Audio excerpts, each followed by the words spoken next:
Uh, yeah. Uh, yeah. Uh,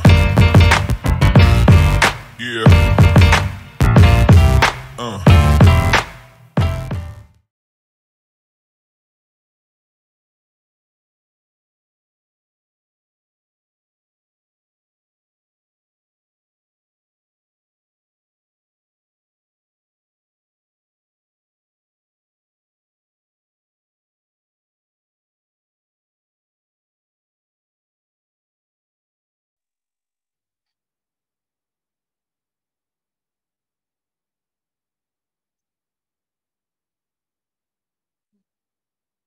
Kita langsung mulai aja ya. Baik.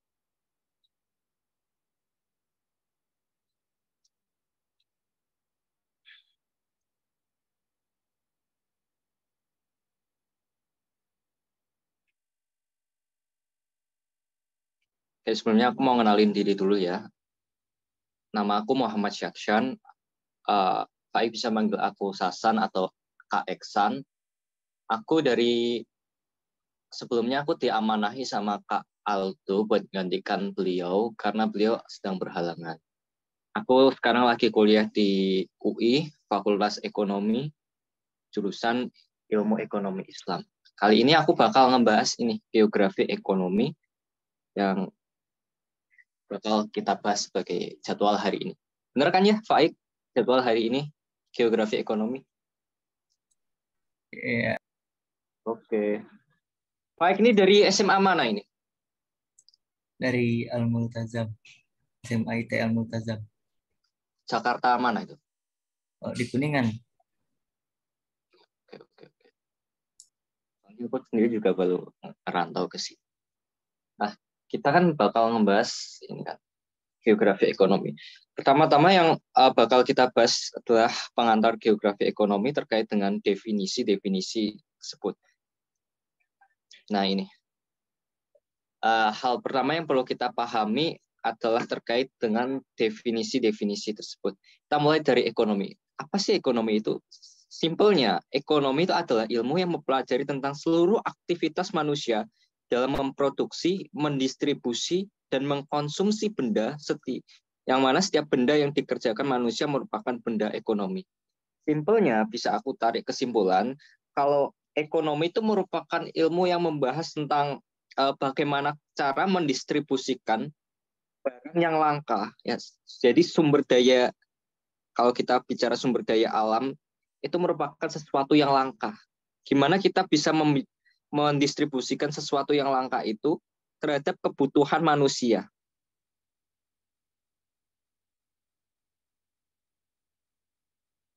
Kebutuhan manusia itu apa? Kebutuhan manusia itu sifatnya terbatas.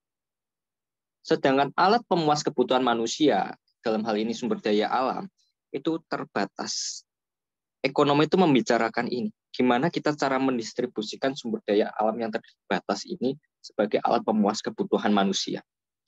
Lalu kita padukan dengan geografi. Geografi itu apa? Simpelnya, geografi itu adalah ilmu yang mempelajari variasi keruangan yang ada pada permukaan bumi. Kita tahulah geografi. Nah, maka dari itu kita bisa mendefinisikan geografi ekonomi itu sebagai ilmu yang mempelajari variasi keruangan di permukaan bumi dan pengaruhnya terhadap aktivitas produksi, distribusi, dan konsumsi benda tersebut. Simpelnya seperti itu. Itu definisi, jangan bingung. Aktivitas ekonomi. Baik, aktivitas ekonomi itu ada 3. Apa aja, Baik? 1,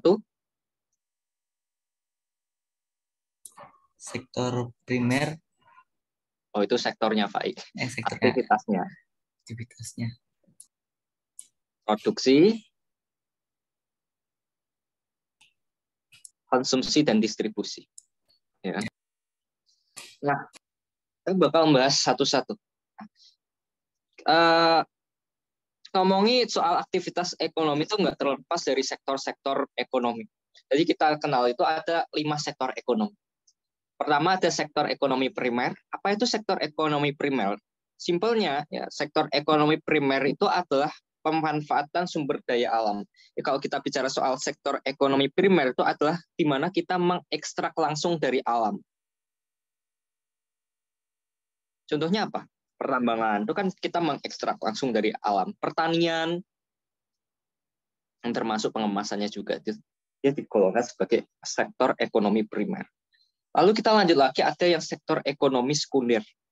Sektor ekonomi sekunder ini tingkatannya lebih ke atas lagi. Dia berbicara tentang bagaimana cara menambah dari nilai barang tersebut. Atau gue boleh bilang, sektor ekonomi sekunder itu adalah industri. Industri itu apa? Dia mengolah bahan mentah atau bahan setengah jadi menjadi bahan jadi. Nah, inilah yang disebut sebagai menambah nilai barang. Contohnya apa? Manufaktur, konstruksi, pokoknya aktivitas-aktivitas ekonomi yang berhubungan dengan industri kita sebut sebagai golongan pada sektor ekonomi sekunder. Oh ya, ayo. Nah, berikutnya ada apa? Sektor tersier. Kalau tersier ini dia berbicara tentang jasa. Biasanya dia umumnya kita bicara sektor ekonomi tersier itu pada barang yang intangible. Intangible itu maksudnya apa? Dia tak wujud, tidak kasat mata. Kalau kita berbicara soal jasa, pemberian jasa terhadap orang lain, misalnya aku memberikan jasa pengajaran ini, itu kan saya nggak bisa melihat wujud nyatanya. Ini kan intangible, tidak terlihat, nggak seperti manufaktur tadi yang terlihat di depan mata. Nah, ini yang disebut sebagai tersier. Kuncinya tersier itu jasa, itu ya. Terus ada sektor ekonomi kuarter. Kalau sektor ekonomi kuarter, dia ngomongin memanfaatkan pengetahuan dan keterampilan. Memanfaatkan pengetahuan dan keterampilan dalam kegiatan ekonomi tersebut. Contohnya apa? Ada riset, keuangan, media, dan lain sebagainya. Biasanya penelitian dan penemuan baru itu masuk di sektor ekonomi kuarter. Yang terakhir ada kuliner. Kalau sektor ekonomi kuliner ini tingkatannya lebih tinggi lagi. Dia industri atau pekerja yang memiliki dampak luas terhadap tatanan regional dan global. Contoh peran yang memerankan sektor ekonomi kuliner ini merupakan pemerintah, NGO, dan pendidikan non-government organization. Oke. Ini pertukaran ya seperti itu, konsumsi seperti itu nggak terlalu sering keluar di soal. Pokoknya yang sering keluar di soal ini 5 aktivitas ekonomi. Ada primer, kamu hafalkan aja, primer itu apa, sekunder apa, tersier, kuarter, kuliner itu apa, definisinya, dan beserta contoh-contohnya. Sering banget keluar. Itu tadi ya, kalau sektor ekonomi primer itu ekstrak dari alam, bla bla bla bla, sekunder itu manufaktur, tersier itu service, quaternary itu berkaitan dengan knowledge and skill, quinary itu berkaitan dengan high level economic and social decision yang memengaruhi tatanan secara luas. Itu. Jangan bingung, nah, ini ada ini. Nah, kalau kita ngomongin tentang 5 sektor ekonomi tadi, perkembangan 5 sektor ekonomi tadi itu di negara berkembang dan negara maju itu berbeda-beda.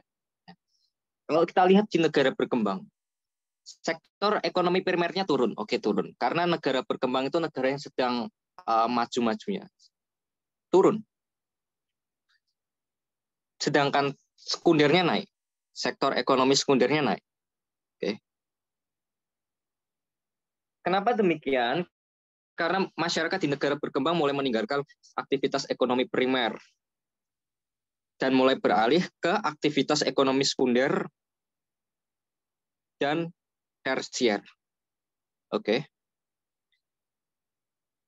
Ingat ya, sekunder tadi berkaitan dengan industri, tersier berkaitan dengan jasa, primer berkaitan dengan ekstraksi langsung dari alam. Jangan lupa.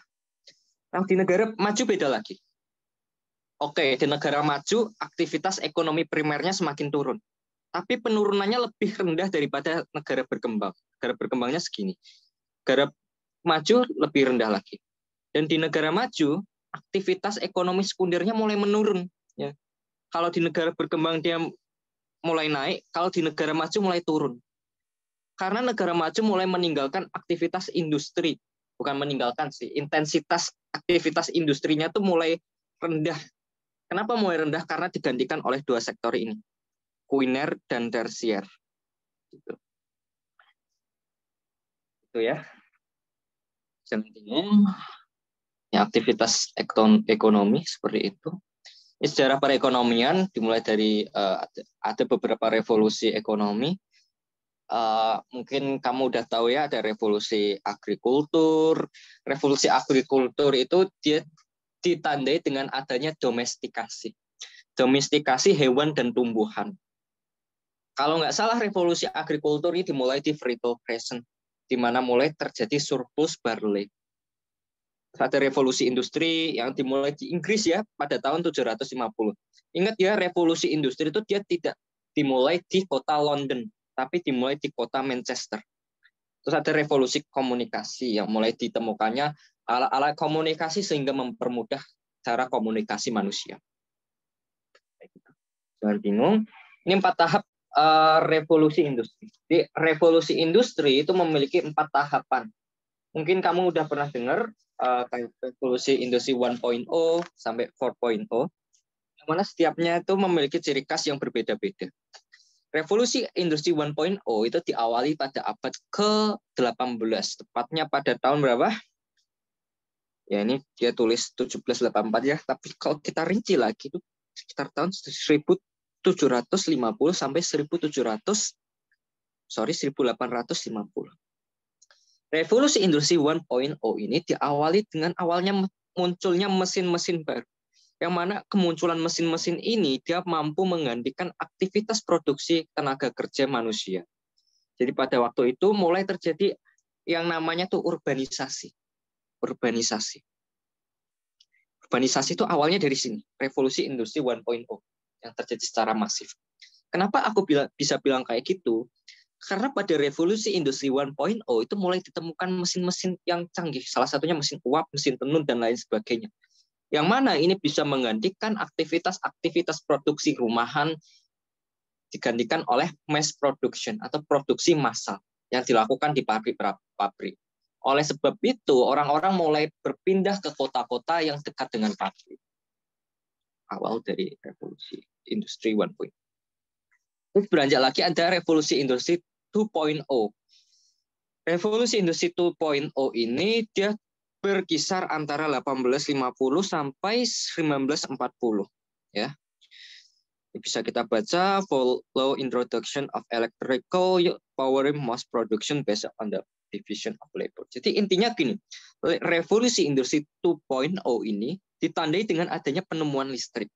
Oke. Adanya penemuan listrik sehingga produksi bisa berlangsung secara lebih maksimal lagi. Nah, salah satunya ini dibuktikan dengan adanya apa ya namanya, assembly production atau apa itu. Itulah nanti gue agak lupa. Ya intinya kayak gitu ya. Dan yang terpenting lagi di revolusi industri 2.0 ini ada division of labor. Jadi kalau kita bahas division of labor itu apa? Division of labor itu terjadi ketika para buruh dan pekerja itu mulai terjadi intinya pemisah. Jadi yang bagian misalnya bagian merakit tali sepatu dia di bagian itu terus. Di bagian merakit pintu mobil dia merakit pintu mobil terus. Ininya seperti itu, division of labor, spesialisasi tugas dari buruh-buruh tersebut. Lalu ada revolusi industri 3. Revolusi industri 3 ini dia ditandai dengan apa? Use electronics and IT to achieve future automatical of manufacturing. Intinya revolusi industri ketiga ini terjadi setelah Perang Dunia Kedua. Ya, jadi setelah Perang Dunia Kedua itu mulai ditemukan beberapa macam penemuan-penemuan baru. Nah, salah satunya adalah ponsel genggam. Ini komputer, jangan lupa.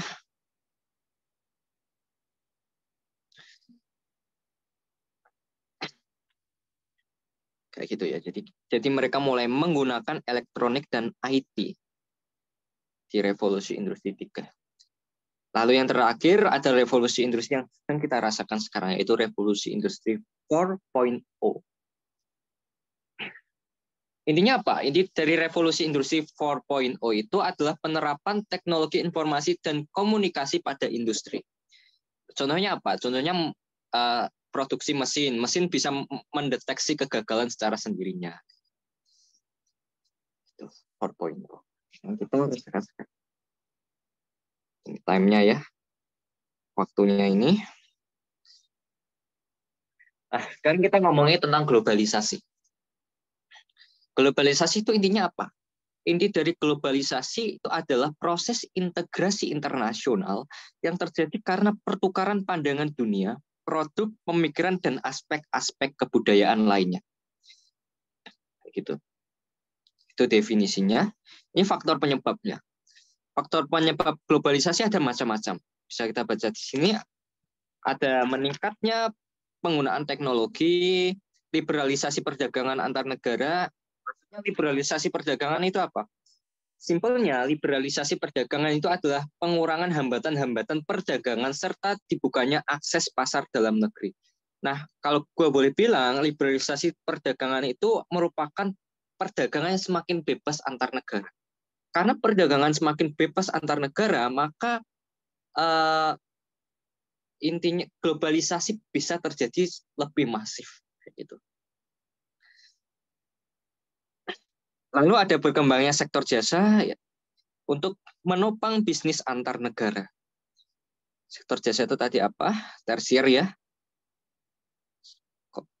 Meningkatnya tekanan konsumen, meningkatnya kompetisi global, berubahnya situasi politik, dan meluasnya perusahaan antar negara. Itu faktor-faktor penyebabnya. Ini kritik mengenai globalisasi.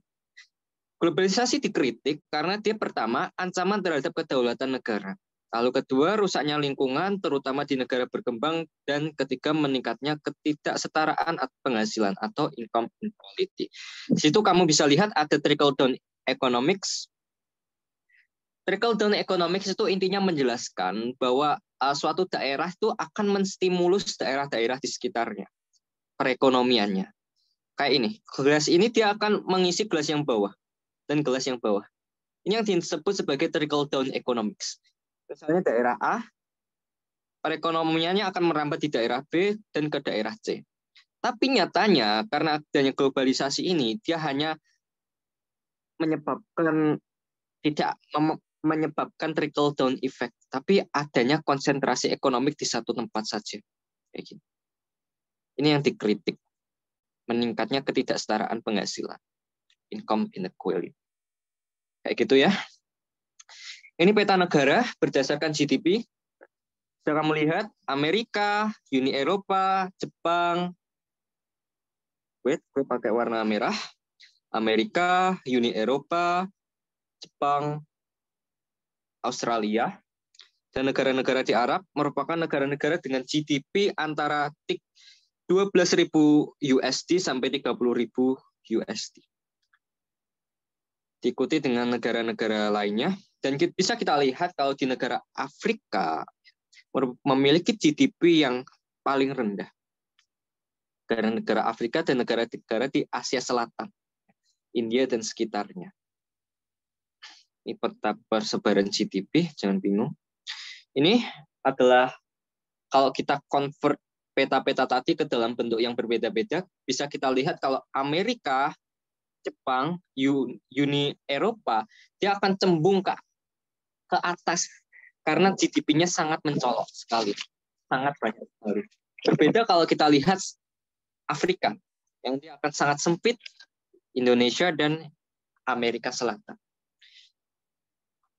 Jangan bingung, ini garis brand. Nah, inti dari garis brand itu merupakan garis yang memisahkan antara negara utara dan negara selatan.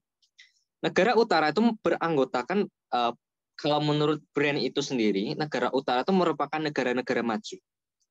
Yang terdiri dari ini ya, negara-negara di Amerika Utara, Rusia, Uni Eropa, Jepang, dan garis brand itu juga merembet ke bawah sini untuk memasukkan Australia dan New Zealand. Pada beberapa kasus, garis brand itu ada yang kayak gini. Dia masuk dulu ke sini, terus dia keluar, baru nyamplok Australia dan New Zealand. Ini buat apa ini? Buat nyamplok Singapura yang ada di sini. Tapi secara umum garis brand itu ya seperti ini. Jadi intinya brand itu dia memisahkan antara the rich north yang merupakan negara-negara kaya yang ada di utara dan the poor south yang merupakan negara-negara miskin di selatan. Tapi kalau kita tinjau lebih jauh, garis brand ini sudah tidak relevan di abad kontemporer saat ini. Kayak gitu. Lanjut. Ini globalisasi versus tradisi. Jadi kita kenal ada seorang tokoh namanya Kenichi Omae. Kenichi Omae ini dia menentang globalisasi. Ya. Kenapa dia menentang globalisasi? Alasannya ada 3. Bahwa yang pengaruh ekonomi, sosial, kultural, dan politik dunia itu sebenarnya hanya berpusat pada 3 sumbu utama. Bukan terglobalisasi secara merata. Ada Uni Eropa, Amerika Utara, dan 4 macan Asia. 4 macan Asia itu merupakan sebutan bagi Hong Kong, Korea Selatan, Taiwan, dan Singapura. Kenapa Jepang nggak masuk dalam 4 macan Asia? 4 macan Asia itu mendefinisikan anggota-anggotanya yang memiliki pertumbuhan ekonomi yang pesat. Sedangkan Jepang itu merupakan negara maju yang istilahnya itu sudah memiliki pertumbuhan ekonomi yang mulai stagnan. Jadi Jepang nggak masuk. Ingat ya, 4 macan Asia. Ini pernah ditanyakan di soal. Hong Kong, Korea Selatan, Taiwan, dan Singapura. Jangan lupa. Nah, sekarang kita ngomongi perbedaan ideologi dan sistem ekonomi. Nah, simpelnya kayak gini. Yang udah kita bahas tadi, definisi ekonomi itu apa? Ekonomi itu intinya merupakan bagaimana cara kita mengalokasikan sumber daya atau alat pemuas kebutuhan yang terbatas kepada kebutuhan manusia yang terbatas. Dalam mengalokasikan sumber daya ini, kita kenal yang disebut sebagai sistem ekonomi. Jadi kalau gua boleh bilang, setiap negara itu punya sistem ekonomi yang berbeda-beda. Jadi punya cara untuk mendistribusikan faktor produksi mereka kepada masyarakat yang berbeda-beda. Nah, cara mereka mendistribusikannya itu melewati atau menggunakan yang kita sebut sebagai sistem ekonomi. Itu ya, inti dari sistem ekonomi itu. Kita bahas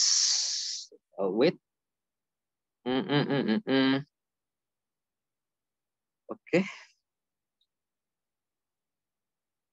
Sebentar. Oke, terlalu jauh.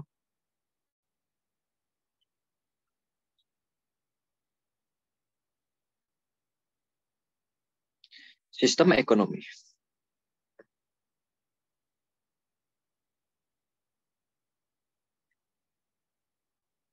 Pak sudah pernah membaca belum? Sistem ekonomi itu ada apa aja? Belum sih. Oke, nggak apa-apa.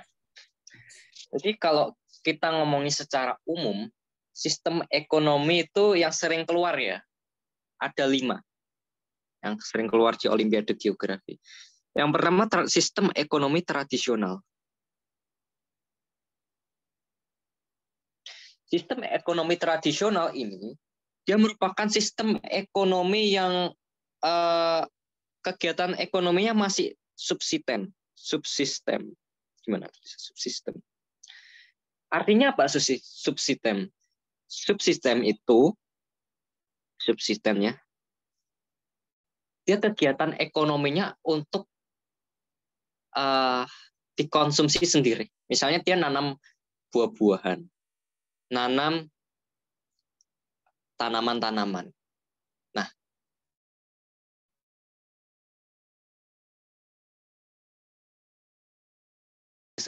lawannya apa? Lawannya komersial. Lawan subsisten itu. Tapi komersial ini bukan pada sistem ekonomi tradisional. Lalu apa lagi yang mendefinisikan sistem ekonomi tradisional itu? Dia adalah kegiatan barter. Oke, kegiatan barter. Jadi dalam suatu negara yang masih menganut sistem ekonomi tradisional, ekonominya tuh masih didominasi oleh kegiatan barter. Jadi belum ada yang namanya mata uang. Seperti itu. Lalu sektor ekonominya, dia bergerak di apa? Di sektor ekonomi primer atau mengekstraksi langsung dari alam. Umumnya merupakan agrikultur. Oke. Agrikultur. Itu ya. Contohnya apa? Contoh negara yang masih menganut sistem ekonomi tradisional, sebenarnya kalau kita ngomongin negara yang menganut sistem ekonomi tradisional itu udah sulit di zaman kontemporer sekarang. Yang lebih relevan itu adalah suku. Jadi ada suku-suku di pedalaman, kayak suku Baduy Dalam. Suku Baduy Dalam itu masih menganut sistem ekonomi tradisional. Lalu ada suku-suku di Afrika, nanti bisa kamu cari itu. Dia masih menganut sistem ekonomi. Gini aja deh. Lalu ada apa lagi? Selain sistem ekonomi tradisional. Ada sistem ekonomi terpusat. Oke. Sorry. Nama lain sistem ekonomi terpusat adalah sistem ekonomi komando atau sistem ekonomi komunis. Ya. Inti dari kita hapus komunisnya aja deh. Nanti daripada salah. Oke. Sistem ekonomi terpusat ini intinya peran pemerintahnya dominan.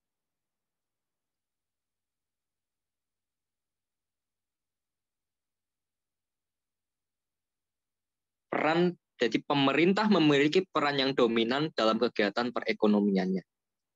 Lalu apa lagi? Seluruh kegiatan ekonominya, ini ya tadi diatur pemerintah. Kalau kita ngomongin contoh itu apa aja?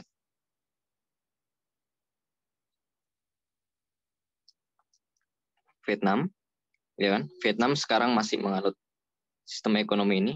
Apalagi Kuba ya, Korea Utara, serta Rusia.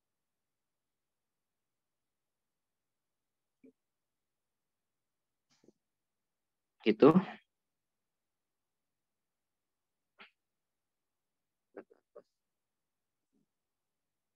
Oh, sorry.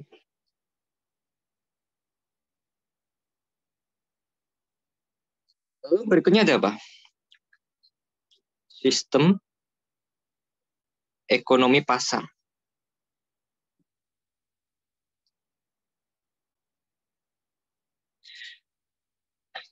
Nah, sistem ekonomi terpusat, sistem ekonomi pasar itu merupakan suatu sistem yang berkebalikan. Kalau kita ngomongin sistem ekonomi pasar, kegiatan ekonomi dalam sistem ekonomi pasar itu sepenuhnya dilakukan oleh masyarakat dan swasta.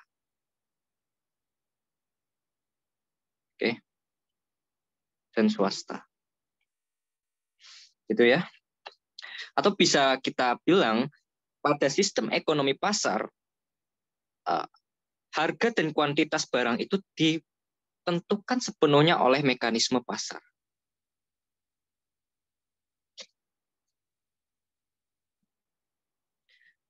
Jadi kalau Faik pernah belajar di SMA dulu, sekarang masih SMA ya. Di SMA, kita kenal yang namanya kurva supply and demand. Oke. Di mana kurva supply and demand itu diperankan oleh individu dan pelaku-pelaku ekonomi dalam suatu negara tersebut. Yang mana supply and demand ini akan menciptakan equilibrium pada suatu titik. Q star dan P star. Nah, harga dan kuantitas pada sistem ekonomi pasar itu ditentukan oleh mekanisme supply and demand ini.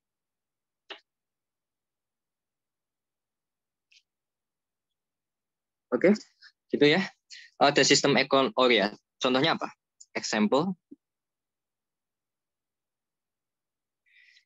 Contohnya itu US ya, USA, Kanada, apalagi negara-negara di Uni Eropa, dan lain sebagainya. Lalu ada sistem ekonomi campuran. Oke, tadi keberapa? 1, 2, 3, 4. Keempat. Campuran. Nah, biasanya kalau di soal itu dia nggak nyebut sistem ekonomi campuran, tapi welfare ekonomi atau sistem ekonomi kesejahteraan. Kesejahteraan.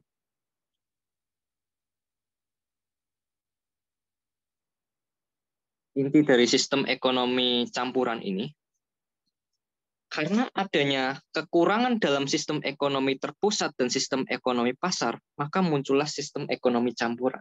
Yang intinya dia memadukan kelebihan-kelebihan yang terdapat pada sistem ekonomi terpusat dan sistem ekonomi pasar. Jadi peran pemerintah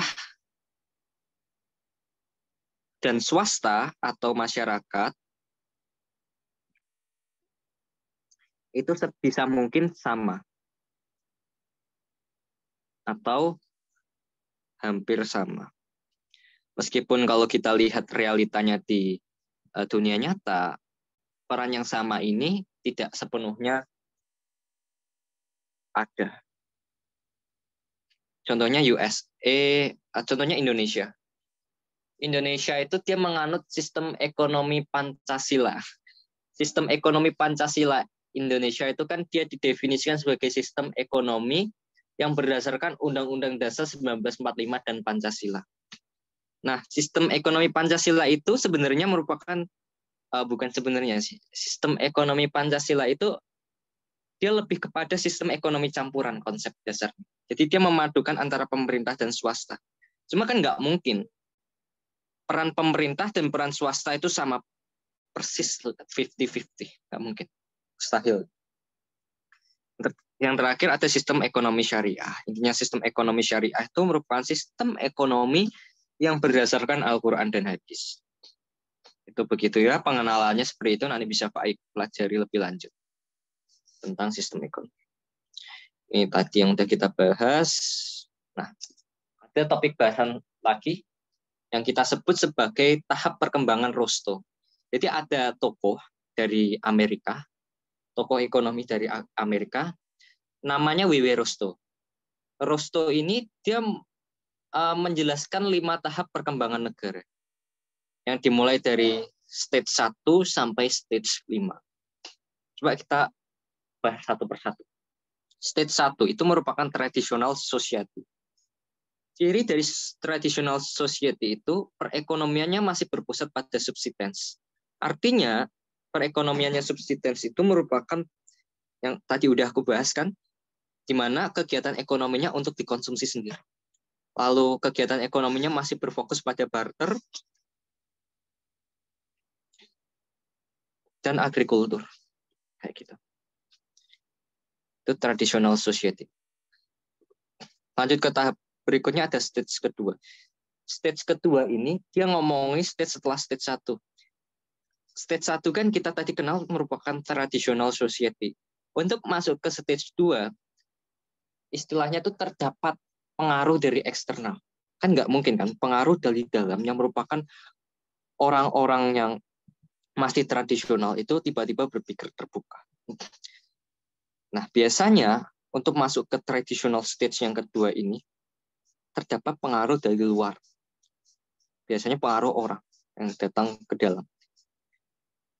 Stage kedua ini ditandai dengan adanya mulai ada spesialisasi kegiatan ekonomi, adanya surplus, dan mulai adanya pembangunan infrastruktur. Itu ya. Terus stage ketiga ada take off, atau bisa kita sebut sebagai lepas landas. Ya. Tahap lepas landas ini industrialisasinya mulai berkembang dan mulai adanya investasi. Jadi investasi dia mulai masuk ke dalam. Yang mana kegiatan investasi yang mulai masuk ke dalam ini menyebabkan adanya perkembangan regional dan perubahan politik. Jadi juga ada perubahan politik. Stage keempat adalah drive to maturity yang ditandai dengan adanya diversifikasi kegiatan ekonomi, inovasi, dan ini ya, serta adanya investasi. Stage kelima intinya merupakan stage di mana kegiatan ekonomi mulai berfokus pada konsumen.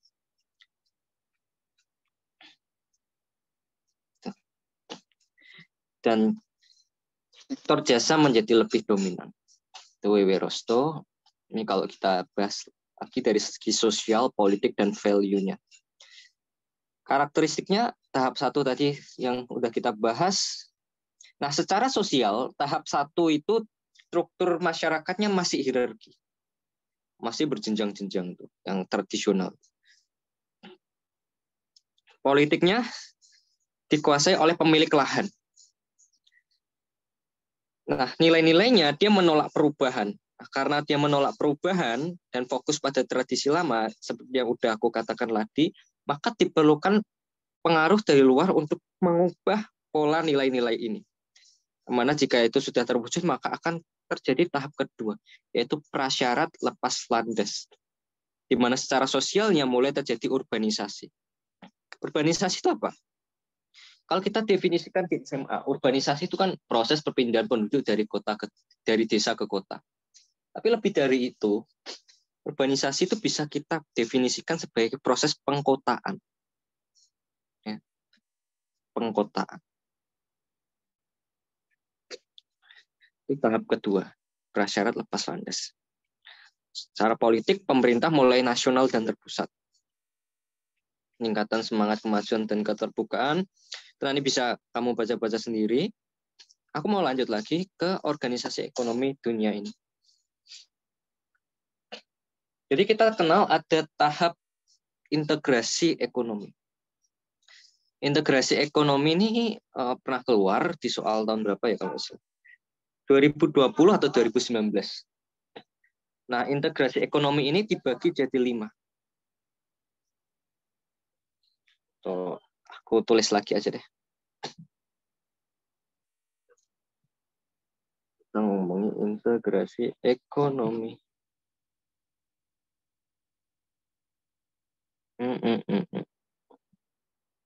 Oke.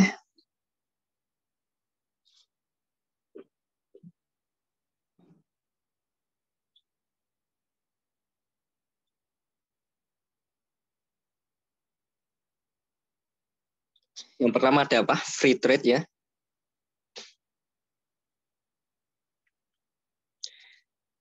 Yang kedua, custom union. Yang ketiga, ada common market. Yang keempat ada economic union.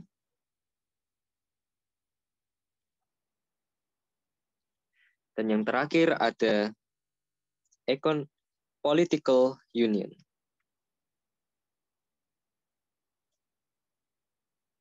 Kita bahas satu-satu.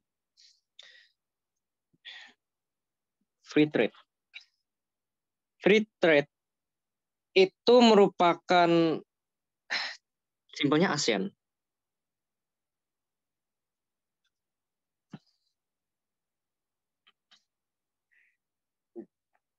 Jadi kan kalau kita lihat negara-negara ASEAN, Association Southeast Asian Nation, dia menghilangkan tarif dan hambatan dari negara-negara anggotanya.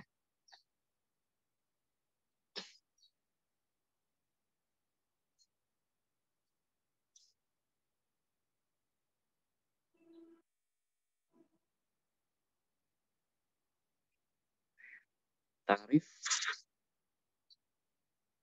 dan kuota ya. Tarif dan kuota.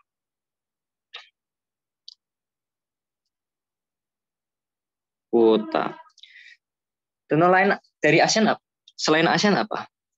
Mungkin South eh,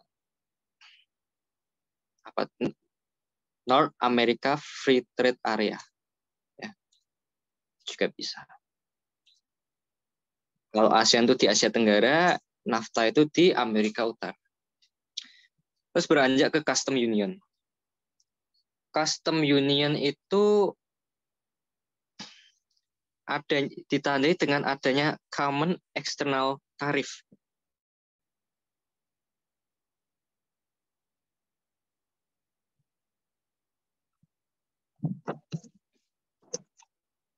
Lalu ada Common Market. Kalau Common Market itu ditandai dengan adanya free movement. Jadi ada kebebasan dalam bergerak dari apa? Dari capital dan service-nya.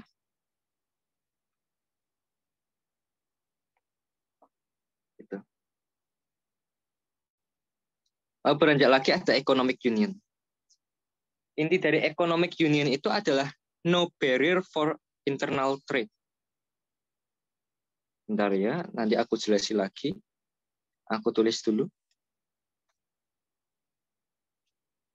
No barrier for internal trade, ya.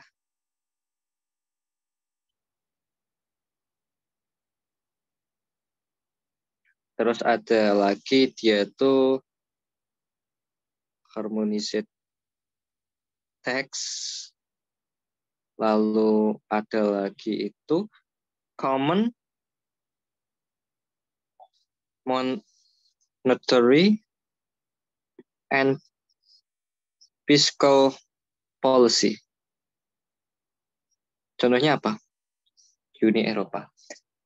Jadi intinya kalau kita udah beranjak ke economic union itu berbicara tahap integrasi ekonomi, yang mana dalam integrasi ekonomi tersebut tidak ada barrier untuk perdagangan di internalnya atau pertukaran di internalnya.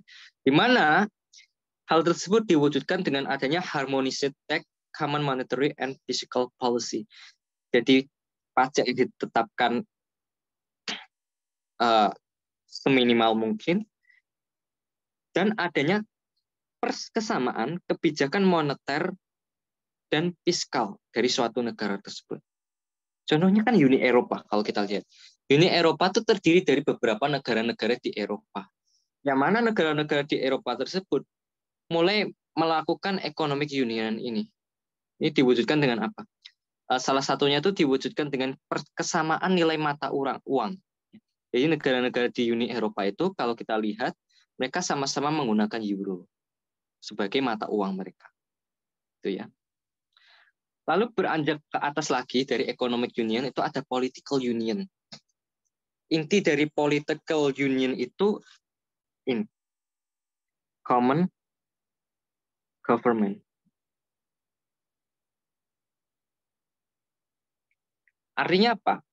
Dalam suatu wilayah tersebut memiliki pemerintahan yang sama. Contohnya apa? Political union ini. Contohnya adalah USA. United States of America. United States of America itu kan terdiri dari banyak banget negara-negara bagian. Yang mana negara-negara bagian itu tunduk pada common government, pemerintahan yang sama. Itu bisa kita sebut sebagai political union. Ingat itu ya, tahap integrasi ekonomi ada 5, the free trade, custom union, common market, economic union, dan political union. Jangan bingung.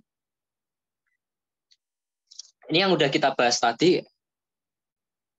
Jadi European Union ini merupakan salah satu wujud dari economic union. Salah satu wujud dari economic union. Di mana kalau kita lihat sejarahnya, Uni Eropa dulu merupakan masyarakat ekonomi Eropa. Ini merupakan organisasi antar pemerintah dan supranasional yang beranggota negara-negara Eropa sejak Juli 2013. Uni Eropa telah memiliki 28 negara sekarang. Itu Uni Eropa. Ini perjanjian Schengen, British, Oh ya, ini British ini sering pernah keluar di soal ya. British itu merupakan akronim. B-nya merupakan Brasil, R-nya Rusia, I-nya India, C-nya Cina, S-nya apa? South Africa. Pernah keluar di soal.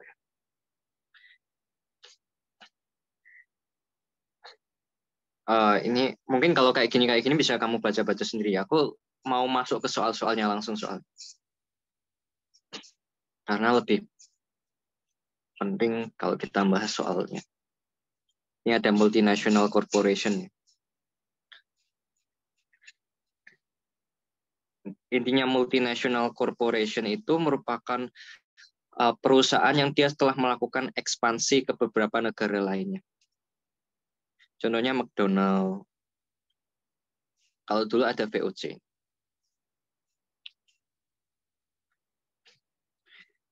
Oke, terus ini Special Economic Zone. Intinya Special Economic Zone itu kawasan ekonomi khusus kalau di Indonesia. Nanti bisa kamu baca-baca sendiri. Aku mau langsung masuk ke soalnya. Oke, kita langsung masuk ke soalnya. Wait, sorry.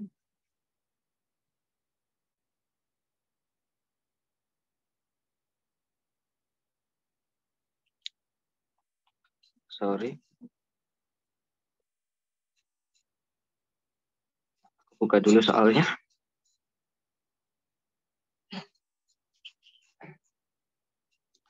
Oh ya, mungkin sebelum masuk ke soal, ini buat jaga-jaga aja, aku jelasin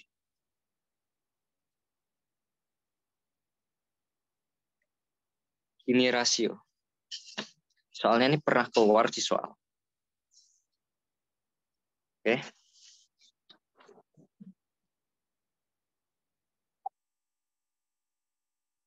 Jadi koefisien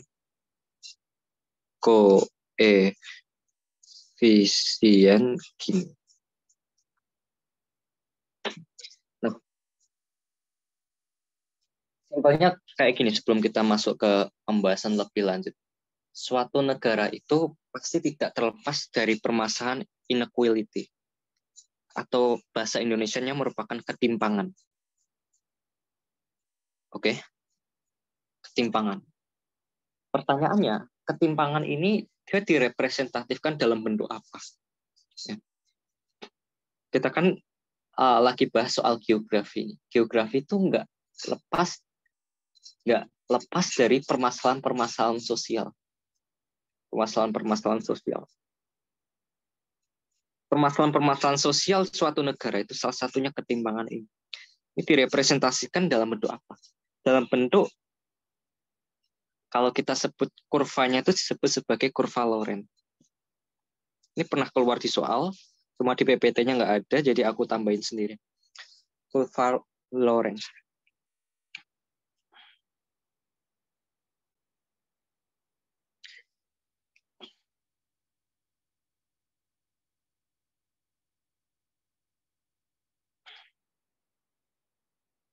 Kayak gini ya. Di tengah ini, ya, yang aku merah-merahin ini merupakan garis pemerataan. Garis pemerataan.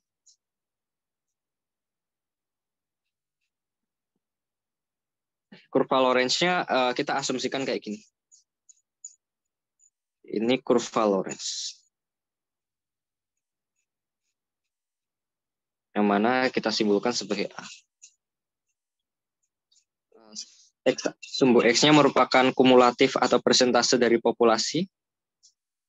Sedangkan sumbu Y-nya merupakan persentase dari pendapatan. Oke. Ingat, Y itu merupakan pendapatan ya.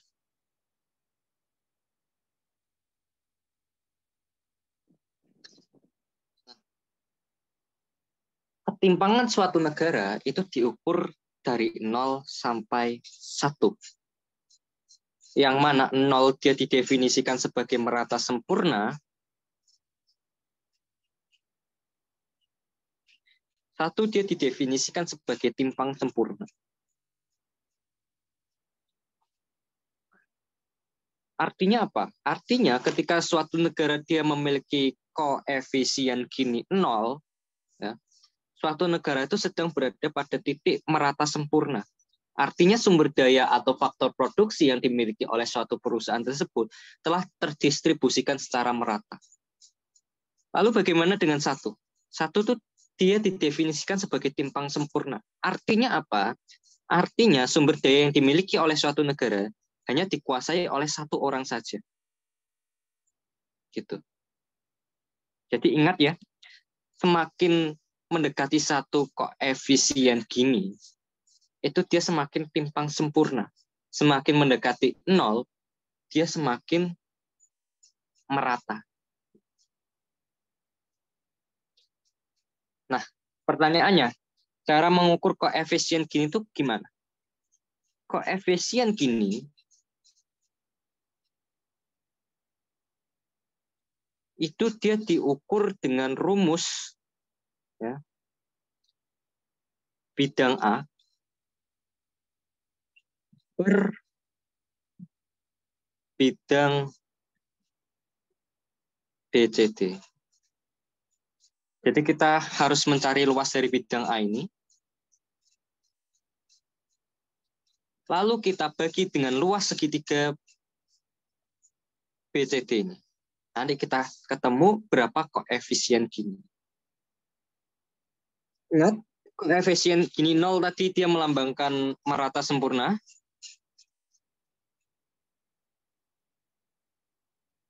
Koefisien Gini 0 sampai 0,4 dia didefinisikan dengan timpang rendah, ya, ketimpangannya rendah.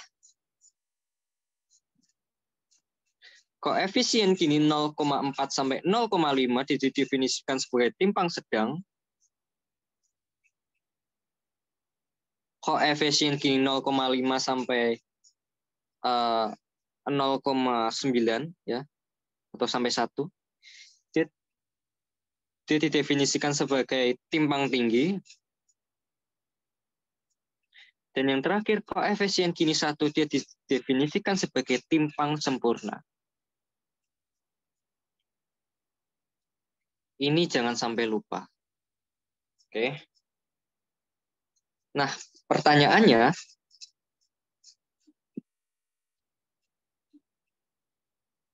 gimana cara membaca kurva Lorenz?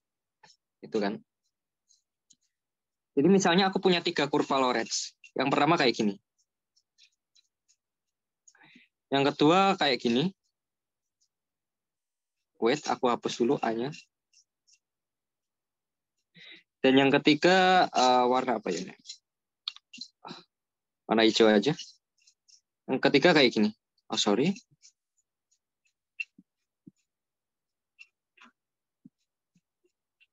Yang ketiga, oh sorry.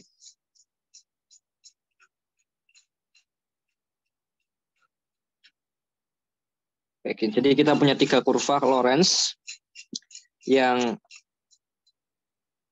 A, B, C. Nah, pertanyaannya, ingat ya, kalau suatu kurva Lorenz itu dia semakin mendekati ini, garis pemerataan, yang kita sebut sebagai garis pemerataan atau garis diagonal, istilah lainnya adalah garis diagonal, maka suatu negara tersebut akan semakin merata sempurna. Misalnya A ini, oke, misalnya kita sebut negara A, negara B, dan negara C. Negara A memiliki koefisien Gini paling rendah. Kenapa dia paling rendah? Karena dia berada paling dekat dengan garis pemerataan. Negara B, ya, negara B, dia memiliki koefisien Gini terendah kedua. Karena dia berada kedua terdekat dari garis pemerataan. Dan yang terakhir ada negara C, yang berada paling jauh dari garis pemerataan. Artinya negara C ini dia memiliki koefisien Gini yang paling tinggi, yang bisa kita katakan negara C merupakan negara yang paling timpang. Kayak gitu. Ini itu dibuat bandingi negara-negara kayak gitu. Ketimpangan suatu negara-negara. Mana negara yang paling timpang gitu. Ini pernah keluar di soal. Buat pengetahuan aja. Oke, kayak gitu. Dari ini aku ubah lagi. Ya, atau kayak gini aja.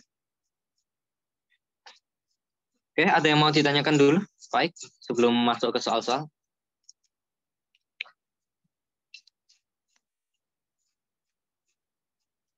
Ada yang mau ditanyain dulu?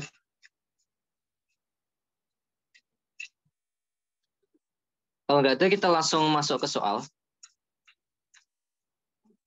Oke.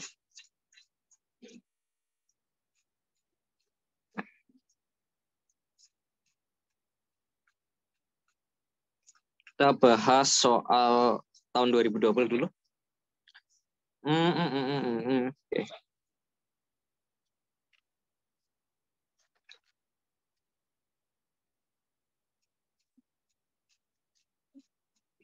Tahun 2020 itu sub bidang ekonominya itu ada di soal mulai dari nomor 64. Kalau kita lihat ya. Mulai dari soal nomor 64. 64. Oke. Kita baca bareng-bareng. Sering disosialisasikan bahwa ideologi ekonomi Indonesia adalah ekonomi Pancasila. Hal ini identik dengan, ayo ini tadi udah kita bahas. Gimana, Pak? Tahu jawabannya? Halo? Suaraku terdengar kan?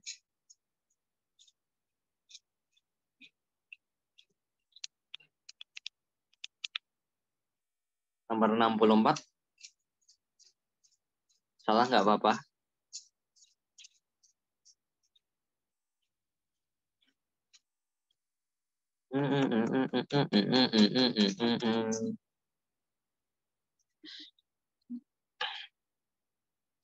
Kita bahas ya. Jadi yang udah aku mention tadi, kalau ekonomi Pancasila itu sebenarnya merupakan sistem ekonomi yang lebih mengarah kepada sistem ekonomi campuran. Jadi dia nggak pure merupakan sistem ekonomi yang ditemukan atau diinisial kalikan pertama oleh Indonesia. Enggak. Sistem ekonomi Pancasila itu lebih mengarah ke sistem ekonomi campuran. Atau dengan kata lain, sistem ekonomi campuran lainnya adalah sistem ekonomi kesejahteraan. Oke. Sorry, aku cek dulu. Sistem ekonomi kesejahteraan.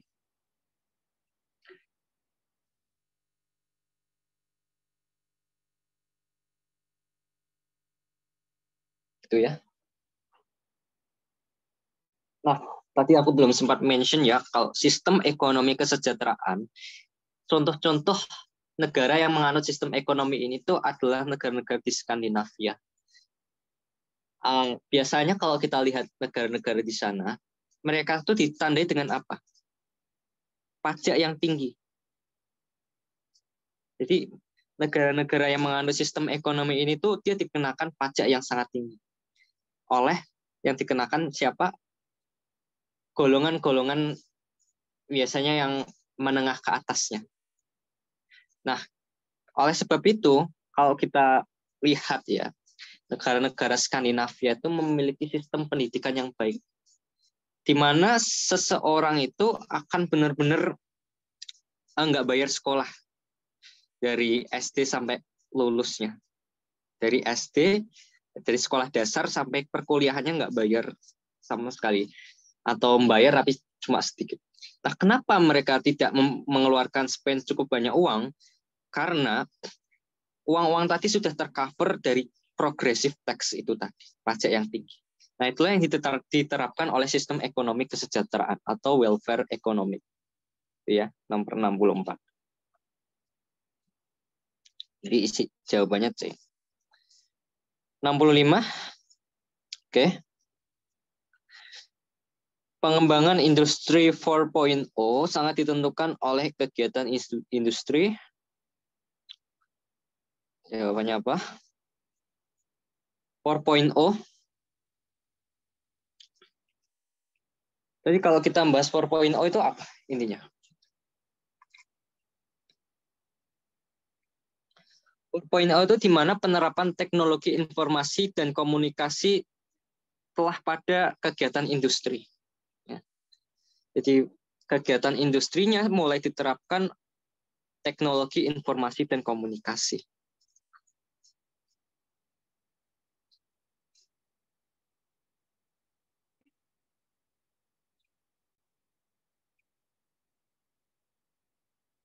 Terus ini lebih mengarah ke kegiatan industri apa? Lebih ditentukan oleh kegiatan industri apa?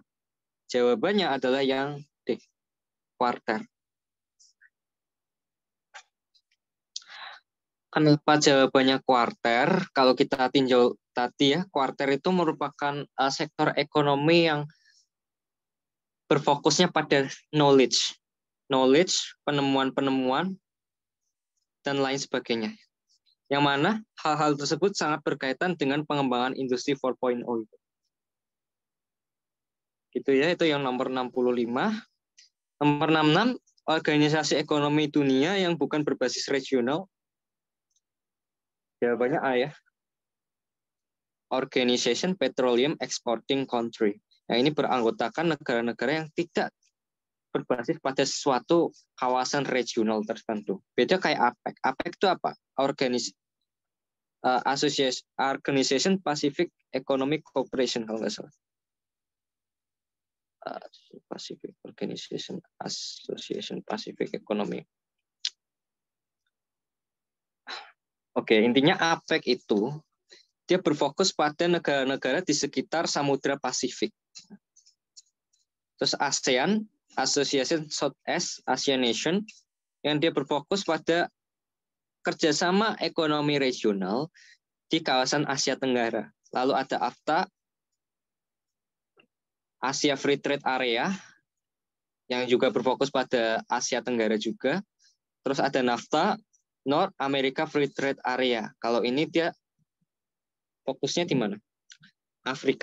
Amerika Utara. Itu ya.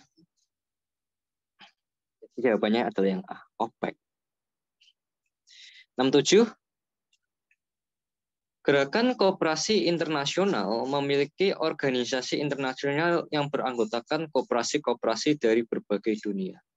Dan bahkan merupakan organisasi internasional antar institusi non-pemerintah. Tertua adalah, apa jawabannya? Jawabannya B ya, ICA. International Cooperation Association. Oke. Nomor 68. Indeks-indeks pembangunan populer seperti Big Mac Index, KFC Index, iPad Index sejatinya mengembangkan salah satu indeks pembangunan dalam dimensi ekonomi, yaitu, nah, gue mau bahas ini sebelum masuk ke soal. Jadi kita tuh kenal banyak sekali indeks pembangunan yang udah disebut di soal ini. Ada Big Mac, KFC, iPad Index. Yang mana indeks-indeks ini, mulai dari Big Mac, KFC hingga iPad, yaitu mendefinisikan adanya perbedaan harga pada suatu kawasan regional terhadap kawasan regional tertentu. Misalnya aku sekarang ngerantau ke Depok, asalku dari Bojonegoro. Di Bojonegoro, ya, dengan uang 10.000, aku udah bisa beli berbagai macam makanan. Misalnya aku beli nasi bungkus, beli minuman es teh, beli jajan-jajanan, aku bisa. Tapi ketika aku ke sini, ke Depok, aku cuma bisa beli dari uang 15.000 itu, yang mana nasi bungkus tadi, lalu ada es teh dan jajanan-jajanan tadi, memiliki harga yang berbeda dari wilayah satu ke wilayah lainnya. Nah, inilah yang mencoba dijelaskan oleh indeks-indeks. Otomatis di Depok ini harga-harganya jauh lebih mahal. Di Jakarta harga-harganya jauh lebih mahal. Sehingga dengan uang 15.000 aja aku nggak cukup buat membeli itu semua. Nah, yang mencoba ditanyakan di soal ini, Indeks-indeks ini tuh dia menggambarkan salah satu indeks pembangunan dalam dimensi ekonomi, yaitu apa? Jawabannya adalah paritas daya beli. Jadi daya beli di wilayah satu dan wilayah lainnya itu berbeda-beda karena adanya perbedaan harga tadi. Produk nasional bruto enggak, produk domestik bruto enggak, neraca perdagangan enggak, produk nasional bruto juga enggak. Ya, jadi oh ya, satu lagi aku mau ngebahas ini. Apa bedanya? Ini pernah keluar di soal. Apa bedanya? PDB dan PNB. Produk domestik bruto dan produk nasional bruto. Kalau kita ngomongin produk domestik bruto, itu merupakan jumlah istilahnya itu aktivitas ekonomi yang dihasilkan oleh warga negara asing dan warga negara Indonesia yang berada pada Indonesia, yang berada pada suatu wilayah tertentu. Misalnya kita mau mengukur Indonesia nih, ini anggap Indonesia. Kita mau nyari PDB Indonesia itu berapa? Berarti kalau kita mau nyari PDB Indonesia berapa gimana? Kita harus menjumlahkan semua hasil dari aktivitas ekonomi baik yang berasal dari warga negara asing dan warga negara Indonesia yang berada di dalam Indonesia. Itu. Tapi kalau kita ingin membicarakan tentang PNB itu apa? Produk nasional bruto. Intinya adalah jumlah aktivitas ekonomi yang dihasilkan oleh warga negara Indonesia, ya, baik di dalam negeri ataupun di luar negeri.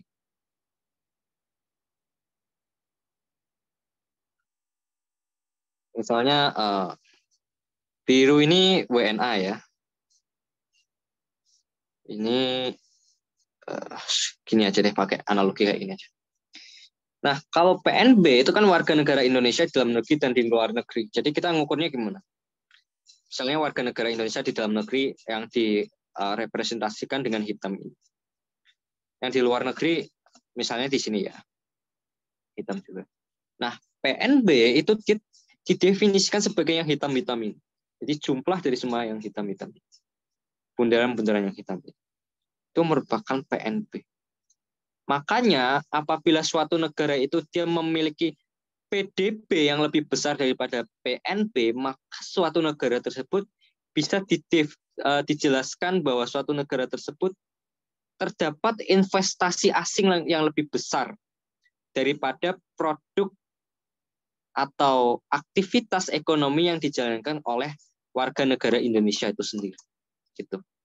Itu ketika PDB-nya lebih besar daripada PNB. Jadi kalau kita lihat ya, di data-data PDB-nya gede-gede banget itu belum tentu baik, Karena di dalam PDB itu ada penghasilan warga negara asing. Belum tentu baik. Gitu. Oke, 69 kita lanjut. Ini tentang teori sistem dunia. Teori sistem dunia membagi negara-negara di dunia menjadi 3 jenis. Negara inti, negara semi pinggiran, dan negara pinggiran. Atau istilahnya semi pinggiran itu semi periperi, kalau nggak salah. Negara pinggiran itu periperi. Kita buka dulu ya.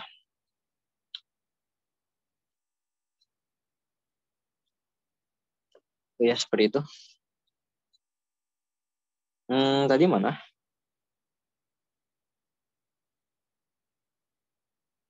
Periperi lah. Iya. Jadi kalau kita ngomongin inti dari teori sistem dunia itu, negara dibedakan menjadi 3 jenis. Negara inti, negara semi pinggiran, dan negara pinggiran.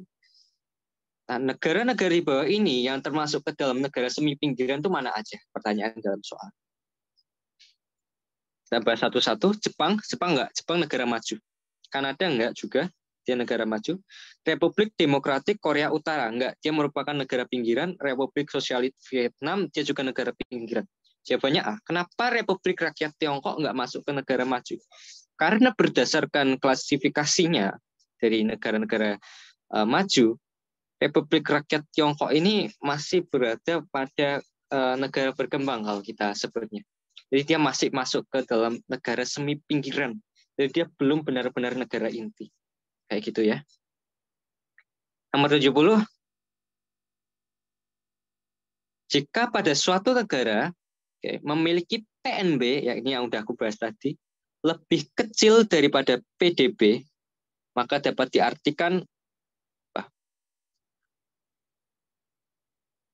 A ya.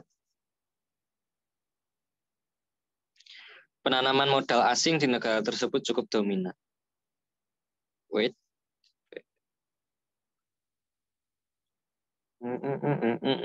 PDB.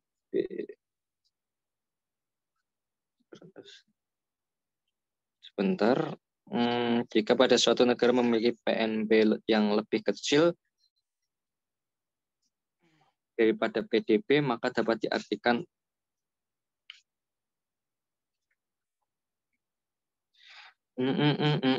wait, gue mikir.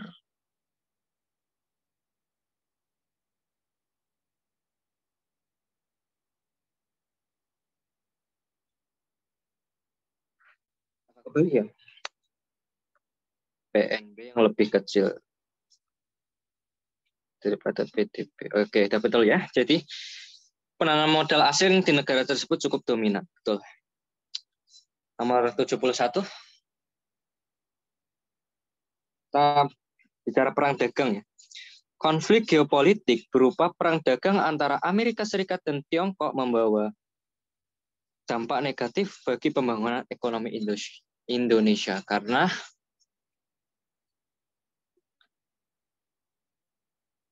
A. Memperlambat pertumbuhan ekspor, B. Memperlambat pertumbuhan impor, C. Meningkatkan ketergantungan ekonomi, D. Menurunkan ketergantungan pada ekspor manufaktur, E. Menguras cadangan devisa karena keran impor berkurang bebas.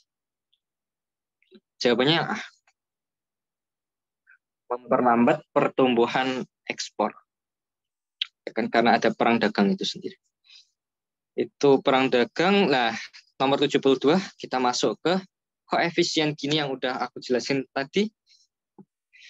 Koefisien Gini sering digunakan untuk mengukur ketimpangan pendapatan pada penduduk dalam suatu negara. Bila mana koefisien Gini suatu negara bernilai 1, artinya,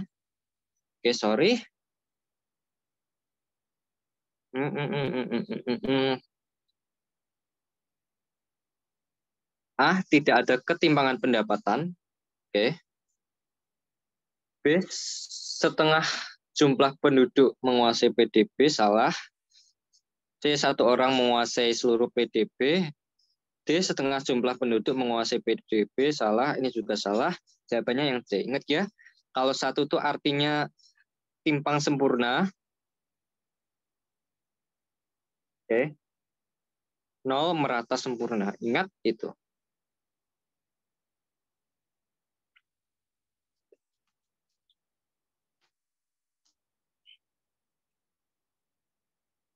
Kita lanjut nomor 73. Langkah yang paling utama untuk memutuskan tuntas lingkaran setan kemiskinan seperti pada gambar di atas adalah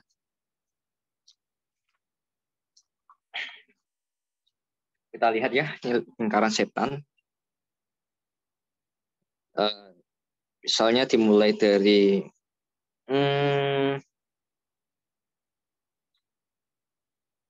buta huruf tinggi.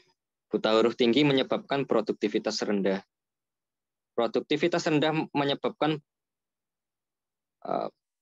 perkembangan teknologinya juga rendah. Ya. Buta huruf disebabkan oleh pendapatan real yang rendah. Nah, pendapatan real yang rendah menyebabkan kesehatan menurun. Selain itu juga menyebabkan tabungan rendah. Lalu tabungan yang rendah menyebabkan investasi rendah. Ya. Pendapatan real yang rendah menyebabkan banyak sumber daya alam yang tidak dieksploitasi dan juga menyebabkan permintaan rendah. Nah, inilah yang disebut sebagai lingkaran kemiskinan. di mana suatu kelompok masyarakat dia berputar-putar dalam siklus ini. Dia memiliki keturunan, keturunannya juga berputar-putar di sini, keturunannya punya keturunan lagi, dan juga berputar-putar pada siklus ini. Pertanyaannya, gimana cara kita untuk menghambat, memutus dari lingkaran setan ini? Ya kan? Kita baca satu-satu. A. Peningkatan layanan dan akses pendidikan dan kesehatan pada masyarakat miskin. B. Pemberian tunjangan dan santunan. C. Pembangunan infrastruktur untuk menekan biaya produksi dan logistik. D. Eksploitasi sumber daya alam. Ini jelas salah. E. Pembangunan infrastruktur untuk membuka lapangan pekerjaan. Jawabannya paling tepat apa? A ya. Peningkatan layanan dan akses pendidikan dan akses kesehatan pada masyarakat. Jadi untuk memutus lingkaran kemiskinan yang paling fundamental adalah pendidikan, kesehatan. Suatu masyarakat yang memiliki pendidikan yang bagus, maka kegiatan ekonomi bisa semakin berkembang. Kesehatannya bagus, kegiatan ekonomi bisa berkembang. Sehingga mereka tidak hanya berputar-putar pada lingkaran setan ini. B, kenapa salah? Karena kalau cuma dia memberikan tunjangan dan santunan, dia nggak akan bisa membuat masyarakat itu maju. C, pembangunan infrastruktur untuk menekan biaya produksi dan logistik. Pembangunan infrastruktur betul. Cuma kalau nggak ada pendidikan dan kesehatan yang memadai, dia nggak akan berguna. Yang E, pembangunan infrastruktur untuk membuka lapangan pekerjaan, ini juga betul. Cuma kalau nggak ada pendidikan dan kesehatan yang merupakan faktor fundamental, dia nggak akan bisa berkembang. Gitu ya. Ini nomor 74. Indeks Pembangunan Manusia atau IPM merupakan salah satu standar yang ditetapkan oleh United Nations Development Program untuk mengukur keberhasilan pembangunan di suatu negara atau kawasan. Indeks pembangunan manusia dihitung melalui beberapa indeks variabel yang tidak termasuk indeks variabel dalam perhitungan IPM adalah IPM, indeks pembangunan manusia. Indeks harapan hidup, masuk ya. Indeks pengeluaran, masuk juga. Indeks kesetaraan gender, enggak ya, ini enggak masuk. Angka rata-rata lama sekolah dan angka harapan sekolah ini masuk. Yang jawabannya benar adalah C. Makanya itu kekurangan dari IPM. IPM itu dia tidak memasukkan variabel gender equality dalam pembahasannya. Makanya itu jadi salah satu kekurangan dari indeks pembangunan manusia. Kayak gitu. Nomor 75. Kita baca bareng-bareng. Salah satu instrumen penting dalam pembangunan ekonomi suatu negara adalah cadangan devisa. Hal yang tidak termasuk dalam sumber signifikan penambah cadangan devisa bagi Indonesia adalah devisa itu apa? Devisa itu kan intinya mata uang asing yang masuk ke Indonesia. Ekspor barang dan jasa. Kalau kita mengekspor barang dan jasa, kita dapat devisa nggak? Dapat. Ya. Dapat. Yang B, wisatawan Indonesia yang berbelanja di luar negeri. Wisatawan Indonesia yang belanja di luar negeri, dia menambah devisa atau mengurangi devisa? Jawabannya dia mengurangi devisa. Jadi salah. 75. Jadi belanja di luar negeri itu mengurangi devisa. Remitansi tenaga kerja di luar negeri. Dia menambah atau mengurangi devisa? Menambah devisa juga ya. Pinjaman dan hibah luar negeri. Ini juga menambah devisa. Pungutan biaya masuk ini juga menambah devisa. Jawabannya yang tepat B. 76. Berdasarkan Brand Report, ya, sebaran geografis negara-negara yang memiliki PDB lebih tinggi terletak di bla bla bla bla garis brand yang tadi ya. Tadi kita bahas. Wait, kita pindah dulu. Jadi kalau tadi kita bahas kan ini.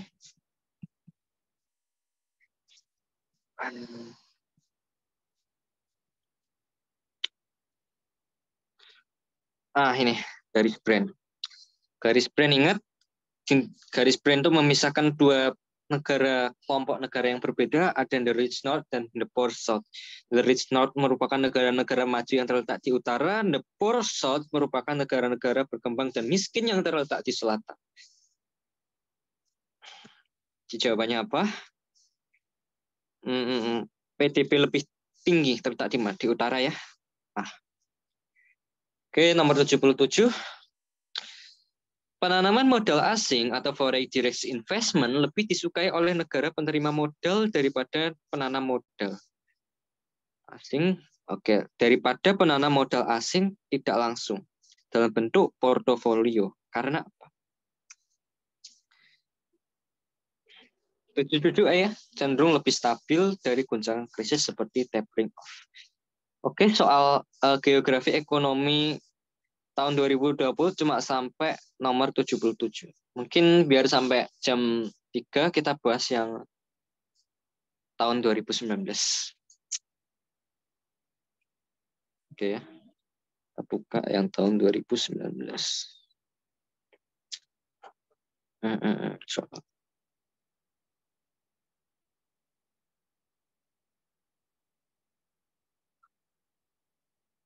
Oke. Soal tahun 2019, geografi ekonominya dimulai dari nomor 58. Oke.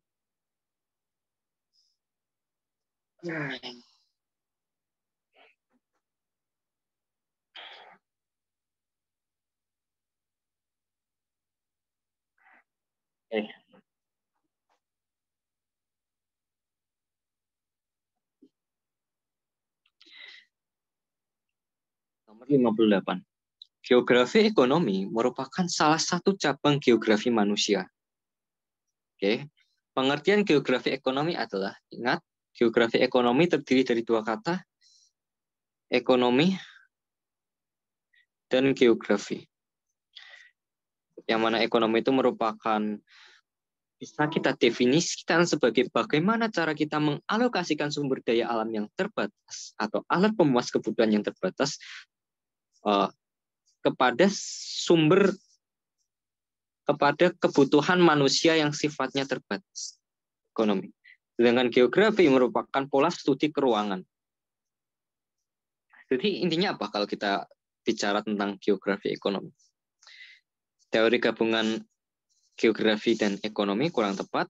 Penerapan teori geografi pada kasus-kasus ekonomi kurang tepat. Ini sebaliknya ya. Yang B ini kebalikannya. Yang C, teori geografi untuk ekonomi salah juga. D, kasus pendekatan kasus perekonomian di lokasi geografi ini juga salah. Jawaban yang paling tepat adalah E. Penerapan teori dasar ekonomi pada ruang geografi. Jadi yang kita terapkan itu merupakan teori-teori dasar ekonomi, bukan teori-teori dasar geografi. Yang mana teori-teori ekonomi itu kita terapkan pada ruang geografi. Bukan sebaliknya ya. Bukan kayak gini. Bukan. Tapi kayak gini. Ingat itu. Oke, itu nomor 58. Sekarang kita lanjut nomor 59. Aktivitas ekonomi kreatif pada ruang geografi yang dikembangkan akhir-akhir ini. Oke. Nomor 59 ini soal membahas kondisi geografi terkini. Kondisi geografi terkini dalam konteks soal ini merupakan tahun 2019. Jadi kalau kita bahas sekarang ini udah nggak relate dan nggak bakal keluar lagi di soal tahun 2023 nanti. Nah, jadi kita skip tuh aja, kita lanjut ke nomor 60. Oke. Globalisasi merupakan proses interaksi antar negara pada berbagai kegiatan, termasuk kegiatan ekonomi, terjadi akibat berkembangnya teknologi yang pesat, terutama teknologi komunikasi dan transportasi. Perwujudan dalam pelaku ekonomi apa?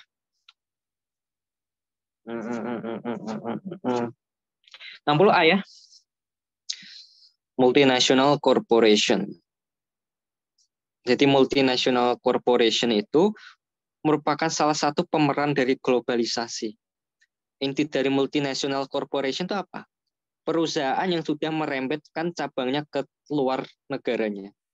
Jadi cabangnya ada di berbagai macam negara. Gitu. Nomor 61. Konsepsi yang harus dipahami, dihayati, dan diterapkan agar NKRI dapat berperan dan bertahan sebagai suatu kekuatan ekonomi adalah apa? 61D ya, kawasan ekonomi khusus. Di kawasan ekonomi khusus itu apa? Kawasan ekonomi khusus itu intinya merupakan suatu kawasan ekonomi pada suatu daerah yang mana dia diberikan wewenang-wewenang khusus berdasarkan spesialisasi dari daerah tersebut untuk bisa mengembangkan kegiatan ekonomi dan menstimulus daerah di sekitarnya. Simpelnya kayak gini. Misalnya ada suatu wilayah tersebut memiliki keunggulan ekonomi pada bidang pariwisata. Sehingga pemerintah memberikan hak-hak khusus kepada wilayah tersebut untuk istilahnya itu memiliki hak prerogatif untuk mengembangkan kawasannya. Sehingga setelah kawasan itu berkembang diharapkan dapat menstimulus daerah-daerah di sekitarnya. Itu konsep dari kawasan ekonomi khusus. Nomor 61B. Nomor 62. Organisasi negara-negara yang berhasil melakukan embargo minyak pada tahun 1973 adalah apa? Jawabannya ya, Organization Petroleum Exporting Country. Itu. Enggak ya. International Cooperation Associate. ILO ini terkait dengan labor itu buruh, enggak. APEC, enggak. Organisasi regional di Pasifik, oke. Organisasi Islam ya intinya. Itu juga enggak. Jawabannya APEC. OPEC.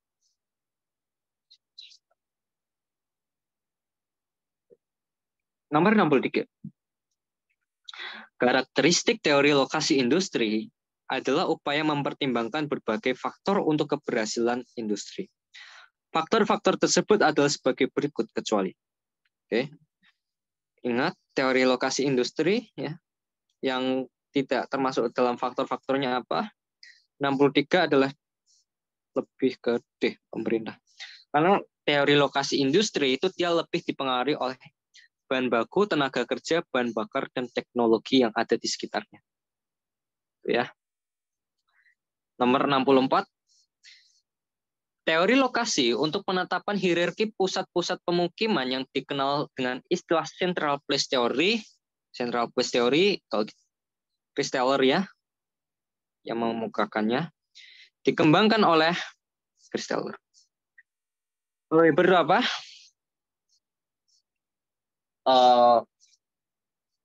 Weber tuh teori lokasi industri yang segitiga gini ya.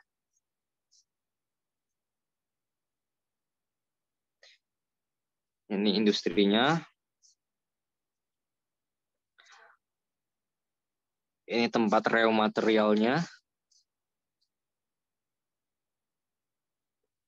Sorry, aku gambar dengan jelas aja. Weber.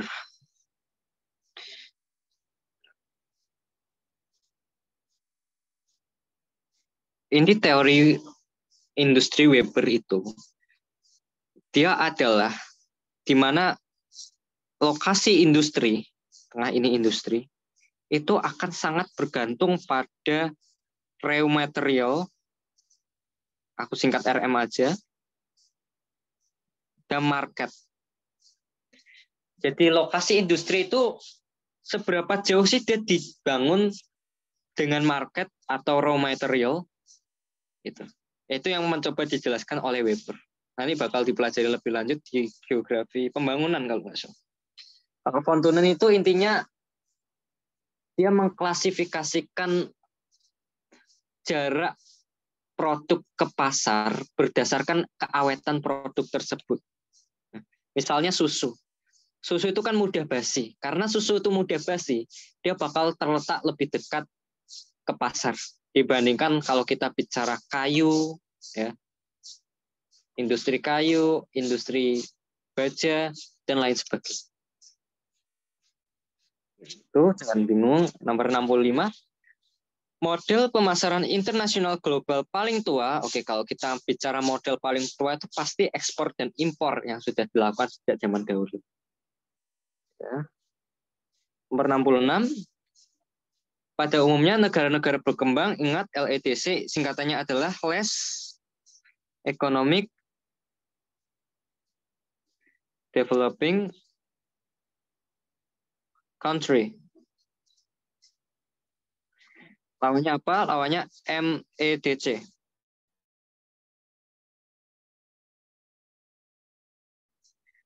More Development. Pada umumnya negara berkembang memiliki keberlimpahan sumber daya alam, namun belum dapat dikelola dengan maksimal. Kendala utamanya apa? Kita baca satu-satu. A. Keterbatasan modal yang tersedia. B. Kualitas sumber daya alam yang tidak begitu baik. C. Kualitas sumber daya manusia yang masih rendah. D. Penguasaan pasar global yang tidak begitu baik. Atau E. Penguasaan teknologi yang rendah. Jawabannya C ya. Di sumber daya di LEDC atau Less Economic Developing Country itu sumber daya manusianya masih sangat rendah. Oke, nomor 67. Setiap pergerakan di dalam ruang selalu menghadapi hambatan atau tahanan. Karena itu, pergerakan dalam ruang memerlukan pengorbanan berupa biaya. Filosofi itu oleh para ahli pembangunan disebut sebagai apa? Disebut sebagai transportation cost. Artinya setiap hambatan atau tahanan diperlukan biaya untuk bisa melakukan pergerakan. Transportation cost. Ini udah teori. Nomor 68. Pola dan aktivitas perdagangan yang didominasi oleh industri di wilayah yang lebih maju menyebabkan daerah pinggiran periphery sulit untuk membangunkan pasar bagi hasil-hasil industrinya. Hal tersebut menciptakan fenomena apa? A ya, backwash effect.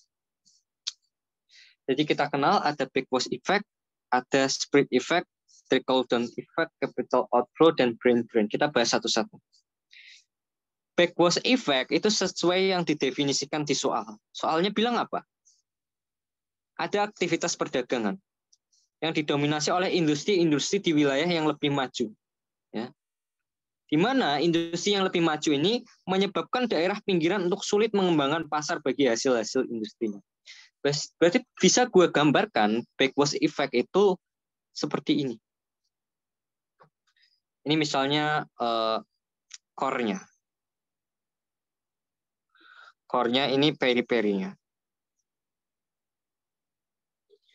Dalam backwash effect, ya, aktivitas ekonominya akan berpusat pada daerah inti. Jadi akan seperti ini. Sehingga daerah periperi atau daerah pinggiran itu akan mengalami kemunduran. Itu. Atau dalam kata lain, dominasi industri di daerah inti menyebabkan kemunduran di daerah pinggiran. Nama lain backwash effect apa? Spread effect. Ya. Kalau spread effect itu kayak gini. Pergerakan ekonominya keluar. Sehingga pergerakan ekonomi yang keluar ini dia nggak hanya menguntungkan daerah inti aja, tapi ke daerah periperi juga. Kayak gitu. Lalu ada istilah brain drain. Brain drain itu contohnya kayak gini. Misalnya ada orang pinter banget di suatu negara. Suatu negara itu memiliki modal orang-orang pintar yang baik. Baik itu di bidang fisika, kebumian, geografi. Tapi orang-orang yang pintar ini, dia bukannya malah membangun di negaranya, tapi malah kabur ke luar negeri. Nah, peristiwa kaburnya orang-orang pintar atau sumber daya manusia yang tinggi ini dari dalam negeri ke luar negeri itu disebut sebagai brain drain effect. Lalu ada istilah trickle down effect. Trickle down effect itu mirip-mirip sama spread effect tadi. Yang keluar tadi. Yang tadi diilustrasikan dengan gelas di PPT. Jawabannya A ya, backwash effect. 69. Kita baca soalnya. Salah satu indikator yang dapat digunakan dalam mengukur tingkat pembangunan suatu negara adalah, nah, kalau ada soal kayak gini, usahakan lihat gambarnya dulu. Meskipun antara soal dan gambar itu agak kurang relate, tapi usahakan lihat ke gambarnya terlebih dahulu untuk memahami maksud dari soalnya. Soalnya tanya, indikator apa yang dapat diukur untuk pembangunan suatu negara? Ya. Kalau kita melihat pada soalnya ini, pada gambarnya ini, dia berbicara tentang Big Max. Ingat, Big Mac Index tadi merupakan satu jenis sama iPad Index. Ya. Ya, yang intinya dia menjelaskan tentang paritas daya beli suatu masyarakat, di mana pada regional tertentu, pada suatu daerah satu dengan daerah lainnya, dia memiliki paritas daya beli yang berbeda-beda. Pada Chicago, Tokyo, Toronto, London, hingga apa ini? Nafrobel, ya, dia memiliki paritas daya beli yang berbeda-beda. Jadi jawabannya apa? Jawabannya adalah daya beli masyarakat. Ingat ya, jadi sebelum menjawab soal, kalau soal itu menyajikan visualisasi, lihat visualisasi itu dulu untuk memahami benar-benar apa maksud dari soalnya. Nomor 70. Oke. Formulasi sebab-sebab bertambah buruknya ketimpangan perkembangan ekonomi antar wilayah dikemukakan oleh, apa jawabannya? Christaller enggak. Christaller dia menjelaskan tentang teori ruang. Lodge dia enggak juga enggak. Fontunen enggak. Weber enggak. Karena keempat-empatnya dia itu menjelaskan tentang teori ruang. Beda kalau Gunnar Myrdal. Jadi jawabannya adalah yang B. 71. Nama lain atau nomenklatur untuk gross domestic product di Indonesia adalah 1D, produk domestik regional bruto. Ya. Jadi kalau kita bicara GDP, PDRB, dan PDB itu gini aja. Itu sama. PDRB juga sama. Cuma kalau PDRB itu dia lebih mengatakan kepada produk domestik bruto pada suatu regional tertentu. Bukan pada suatu wilayah yang mencakup secara nasional. 71 jawabannya D. Oke, kita bahas nomor 72 yang terakhir. Berikut ini alasan kemiskinan sulit lepas dari negara-negara di Afrika kecuali, kalau kita ngomongin negara-negara Afrika itu sangat kental sekali. Negara-negara Afrika itu terkenal akan didominasi oleh negara-negara miskin.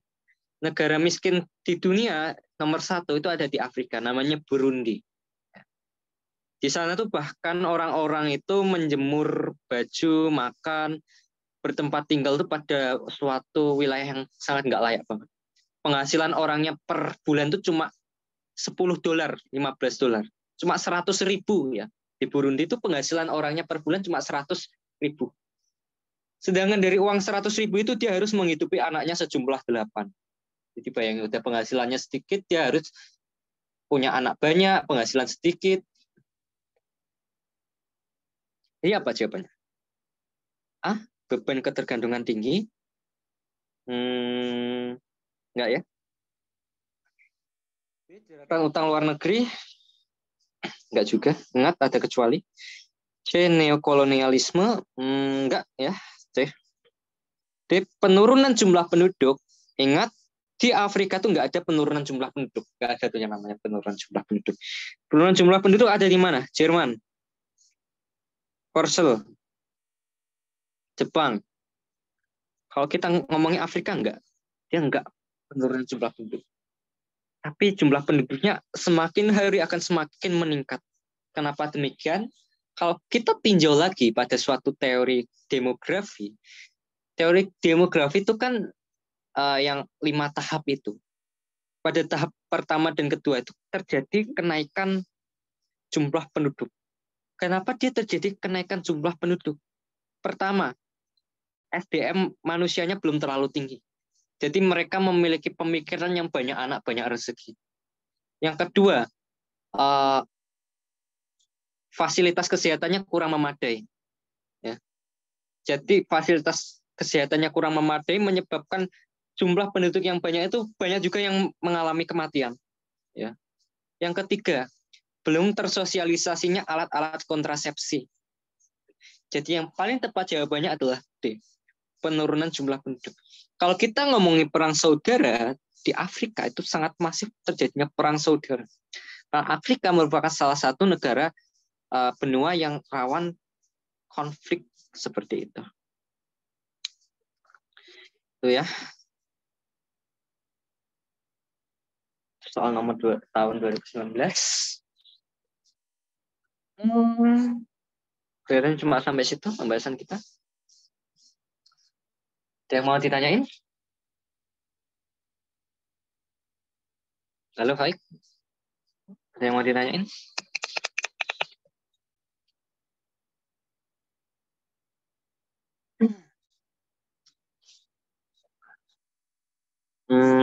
Halo. Ada yang mau ditanyain, Faik?